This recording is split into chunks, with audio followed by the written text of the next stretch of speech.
Hi, and welcome to KXAN Plus. I'm your host, Esmeralda Zamora, and today we have our Weather Answers with Rich segment where we sit down with our meteorologist, Rich Segal, to answer some viewer questions related to meteorology, weather, sometimes our weather app, our website. And to do this with me, we have our KXAN meteorologist, Rich Segal. Rich, how are ya? It's a good day today. It's good to be with you. It is, and the holidays are here, so it's holly jolly all here in the newsroom. But let's get into these questions because some of them are pretty interesting.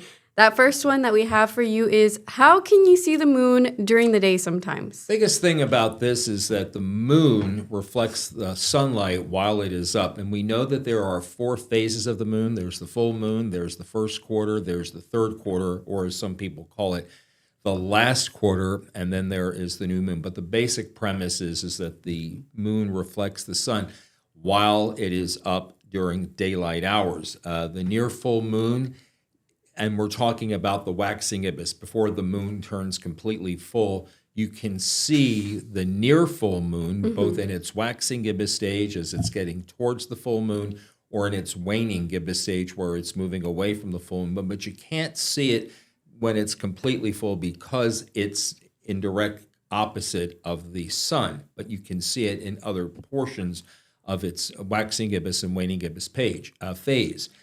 The first quarter is most visible in the afternoon, and that's because the first quarter moon rises around noon, so you can see it visible during the afternoon. The third quarter, or the last quarter, is more visible in the morning shortly after sunrise because the last quarter, or the third quarter, rises around midnight, and you can never see the new moon because it's between the earth and the sun, and so you're not going to be able to see much, if any, of the new moon. So that's the short answer to the question. Essentially, it does reflect sunlight. It reflects the sunlight. Sometimes when I'm driving home from work, I see the moon at 5 o'clock on the drive, and you can see it in the distance, like past the clouds, but you see the whole moon shape. And I've always thought that, like, why can we see this right now? Just know it's the sun that is contributing to your ability to see the moon when it is up during daylight hours. And during what time of year does it normally pop out the most? Is it like springtime, summertime, or all year? Because of its cycle during, its monthly cycle, you can see it visible. More numerous during the daylight hours when you were in daylight saving time versus when we're not in daylight saving time. So you can see it more during the spring and summer and early fall. So not really around this time of year. Well, you can still see it if we have a nice clear day, if we don't have any clouds. That's interesting. Have you ever seen the Twilight movies? No. When you were listing the different phases of the moon, that's all I could think about. Oh, okay. New moon, eclipse, breaking dawn. Oh, I'm glad you said that. Yeah. I did make another note about that. You can, and I'm not sure for the reason behind this, but you can, I believe, see the new moon when there is an eclipse. It's very faint, but you can still see it during the daylight, but it's not as visible as the other phases of the moon when we're talking about the full moon, the first and the third quarter. And what about when we have those eclipses, like the one we had, I think it was last year, where it all went dark for a couple minutes and then... Well, that's what we're talking about. That's when you could see it? Yes, when we have a solar eclipse or an eclipse, and depending on the time of the day that it's occurring, when there is a new moon, you might be able to see it faintly up in the sky. Rich, what's your favorite moon phase? Full. Full? Why? Because you can see the whole thing? Yes. That's funny. Well, our second question is, how long will the current heat wave last? Because it is just almost the last week of December, and we're in the 80s. And that's going to be continuing all the way through the week. There is a pattern change coming, but ahead of that, as we talked about in previous Weather Answers with Rich, it's all about the jet stream. The main branch of the jet stream is still far to the north. It enters the country in the Pacific Northwest and moves across the northern portion of the country. And as long as it sits up there, then we're going to continue to see unseasonably warm temperatures here. People, when they talk about a heat wave, usually they're talking about when the temperatures are in the 90s and triple digits. And so this prolonged heat spell is going to last through the weekend, this upcoming weekend. The high temperatures around this time of the year should be in the low 60s and the lows should be in the low 40s. But we're going to continue to see highs in the upper 70s to low 80s and lows that will be actually warmer than the actual normal high temperature. So we're talking about mid and upper 60s. But as I said, there is a pattern change coming, and colder air is going to arrive next week because there'll be a shift in the jet stream. And this is what I'm talking about. There is the main branch of the jet. And we showed this, I think, last week or 2 weeks ago, and the pattern never changed, but it is going to be changing as we get past Saturday night into Sunday when another cold front drops in. This is going to drop our temperatures from the 70s and 80s on Saturday to the 60s and 70s on Sunday, the 50s on Monday, and the 30s for lows on Tuesday morning. Wow, that sounds nice, but it looks like most of the country is pretty warm for this week. For this week, yes, exactly. That's interesting. This next question, before I pop it up on our screen, I want to know who sent you this question. I don't remember. Was it a kiddo? I had the name of the person that wrote it down, and I don't have it with me. That's funny. This is a good question. Yeah. This one is, are the maps you point to during the weather segment on a screen behind you, or is it a camera trick? So there's Rich on the green screen. Let's see. Let me pull that up. There I am. So you see a couple of things.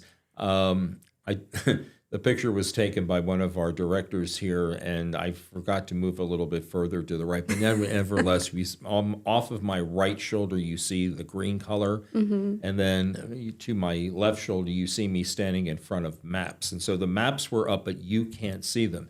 So this is how it works. The reason that the screen is painted green is because green is now not found in human skin tones. Interesting. As a result, we can't wear green clothing, and not too many people have that. You know, the very first, it's called chroma key. The very first chroma key wall that I had, that I stood in front of, was blue. What? And it's like, this was back in the mid-1980s in Wichita Falls. And they painted it blue. Not sure why, but eventually they got a little bit smart and realized that more people have blue clothing than they do green clothing. Yeah. And so they painted the wall green.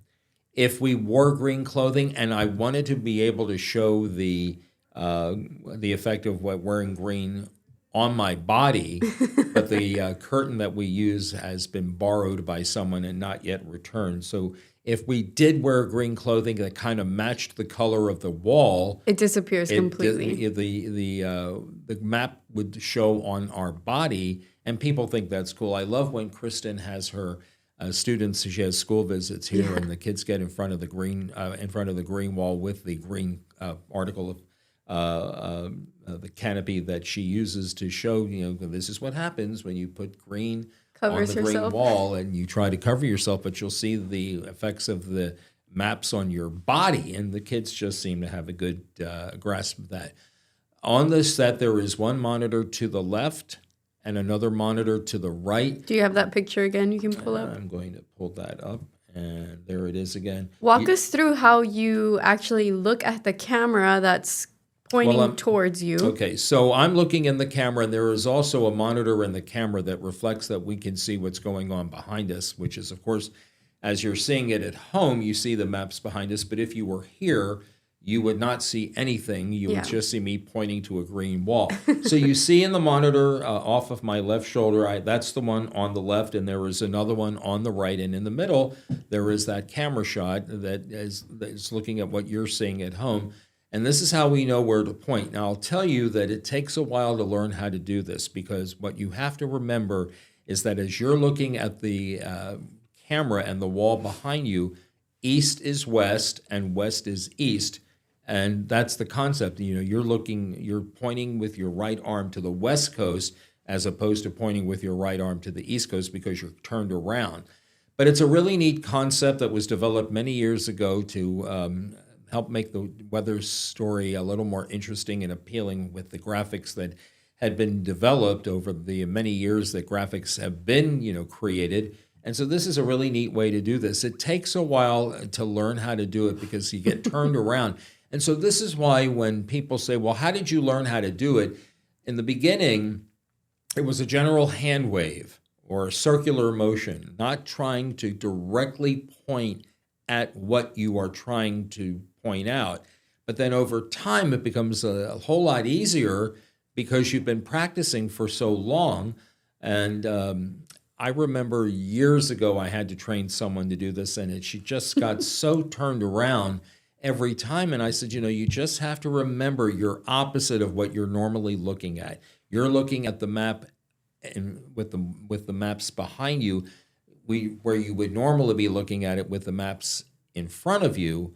And so when she got that concept under her belt, then she was able to figure it out, and she became very efficient in her map talking and map pointing ability. Yeah, I bet it makes you very disoriented at first, but like they say, practice makes perfect. So getting out there, practicing your skills helps a lot. So the question was a great question, and I'm sorry that I don't remember the questioner, but maybe in a future segment I'll bring it back and we can talk about this again. Yeah, that was a great question. When I find that green canopy, that green curtain, then I will take a shot of that. Or maybe I can head into the weather station and I can record you kind of practicing, and we can play that here. Yeah. I remember at my first station that I worked at, I had to weather anchor a lot, and I bought a brand new blazer. I was so excited to wear it to work, but it was green, and I didn't notice, and I never wore it again after Oh, that's too bad. It's hard. You completely disappear when you wear green on that screen. You sure do. It's fun. The only 2 days that we could really get away with wearing green on there would be Halloween and St. Patrick's. 3 days, St. Patrick's and April Fool's Day. Oh, that's true. Have you ever done that on TV? Mm-hmm. Not here, because I no joke? longer have the green jacket that I used to wear, but I did, and then eventually I gave the jacket away. That is a funny April Fool's trick. Yeah. Well, Rich, we're through with our questions, but there is a weather blog that you have posted on our website. It looks like 2025 will end among the top 5 hottest years. Tell me about that. This is no surprise. This was actually a very easy blog for me to write because we have been monitoring the temperatures not only for December, but we had also been talking about this all year long, where global warming, the burning of fossil fuels, the gas, the oil, the methane, continues to create some warming across not only the United States, but across the globe as well. And so the good folks at Climate Central, again, with this wonderful system that they have, came up with the fact that as we head to the end of the year, we're likely to be in the top 5 of the hottest years for 2025, mirroring the top 5, 2 of the top 5 hottest years in 2024 and 2023. We certainly have been hotter than normal, warmer than normal, depending on the time of the year that we're talking about, because we've had very few months here in Central Texas where temperatures have been below normal. We've had more above normal days than we've had below normal. And I'm going to be adding some more graphics to this because I just want to make the blog a little bit easier to read. But this tells us that there are at least 16 days where a daily high temperature record was established, likely due to climate change, and only 2 days of below normal because of climate change as well. But certainly we're not seeing too many warm record low temperatures set as opposed to the record cold. We don't have too many of them here, but this was the 2025 count through November 30th, and this will be updated once all of December has been completed. So and this is in Austin, right? The record that highs? graphic right now is in Austin. Yeah, the other graphic that you saw up to the top, that one right there, is the hottest year globally. Oh, wow. Across the entire planet. So That's you see that the bright white line is 2025. indicating that it's 2025, and it is indicating that we are much hotter than in pre-industrial levels back in the 1850s. And wow, I don't see until we get a grasp on this, I don't see this changing much. 2026 could be the same thing as pretty similar to 2024 and 2023. Would you say it's the same, or do you think it's getting hotter?